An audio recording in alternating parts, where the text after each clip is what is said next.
Sobrang init na ngayon dito sa Riyadh kaya hanap tayo ng pampalamig na andito lang ang ingredients sa bahay. Meron ako nakita sa TikTok, milk and chocolate shake daw. So i-try natin, lagyan natin ng ice, cocoa powder dahil ayoko ng matamis na tsokolata at meron tayong powder milk din. Ipagsama-sama natin ito at meron tayong condensed milk para pang patamis para hindi na tayo mag-add ng sugar.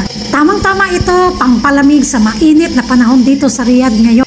Hanap tayo ng pampalamig na hindi magastos at hindi na kailangang umorder dahil ang mga ingredients andito lang naman sa bahay. Mo lang lahat ng ingredients at ilang minuto na i-blender para madurog talaga ang mga ice natin. So finish na, tikiman time na tayo kung masarap ba talaga.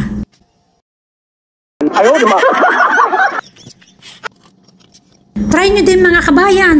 Promise, ang sarap niya sa mainit na panahon natin dito sa Riyadh, lalong-lalo na sa Pinas.